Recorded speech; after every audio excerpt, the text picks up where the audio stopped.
So, Mr. Magnew, while you're coaching Turn and Burn, what is your coaching philosophy? My coaching philosophy is pretty simple.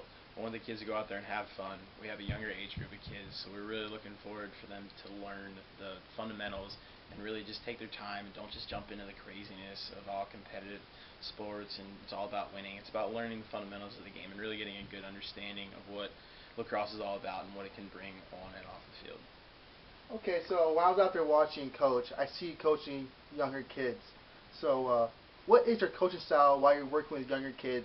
And would you use that same coaching style when you're working with older kids or high school kids?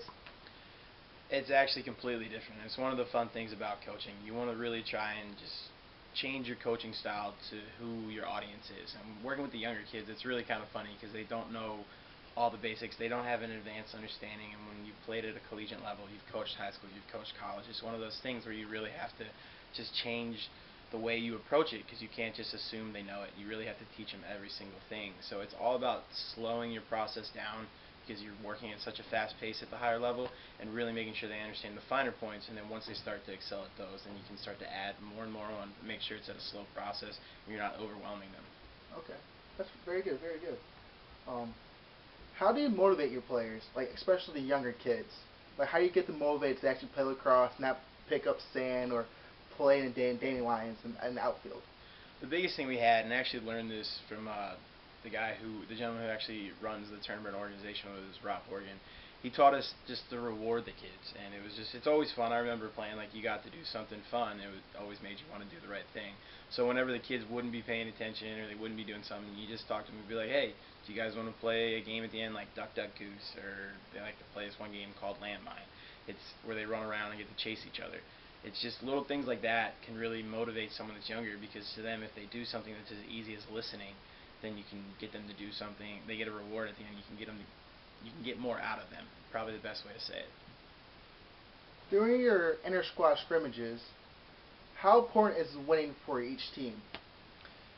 Just it's a personal philosophy for me. Winning is very important, and it's just one of those things that if you want to win and you want to try and win every single thing you do, then you're going to try harder because you don't want to accept losing. So we always put a reward in for every single thing that we do, every activity, whether it's a drill, a scrimmage, pickup, whatever it is, there's always a reward. And there's never really a consequence for losing, but the people that want to win, it's fun to win. They're gonna try harder because they want to win. So instead of you having to get out of sprints at the end of practice, or you get water first, it's one of those things you always just want to find a way to win. But at the end of the day, it's not the end of the world if you lose. And I think you can learn a lot from losing because you don't want to be running those sprints sometimes. You want to get water because it's hot out there. So it's important to win, and you want to reward those kids that win. But you want to make sure that the people are losing, they don't get discouraged, and they're not upset. They're still enjoying their time. Okay, very good. How do you put emphasis on sportsmanship? It's huge. There's especially with the way everyone's cracking down on all the rules of just people just there's no place in the game for it. There's just the NCAA is right, and they set the precedent for lacrosse rules. You don't need to be a cheap player, and it's really disrespectful to I think your team, yourself, your family, everyone. It's just there's no place in the game for it. If you want to be one of those players, I'm not gonna have a place for you on my team, and I understand at a young age there's gonna be things that happen. You don't understand the rules, and that's when it's fun to work with the little kids because just because they did something, it doesn't mean he's a bad individual. It doesn't mean he's a bad kid. You just have to talk to him, so it's not like one strike and you're out. But you always have to stress just the sportsmanship in general, being a good person. You don't want them to just do it on the field. You want it everywhere. So you help someone carry their pads, especially if they're new to it. You show them an easier way to carry them. Get water. Let your kids get water even though you're thirsty out there first. There's just little things like that. Sportsmanship, help someone up when they're down. You don't have to taunt them, and if someone does do something wrong, then you just let them know that it's not okay. If they continue to do it, then you address it in a different way. But just really, you have to be a good sport. You have to have good sportsmanship to really fit in and excel in lacrosse because no one wants to play with or for anyone that has a bad attitude or takes cheap shots. Okay, thank you, Mr. Maxton. No problem.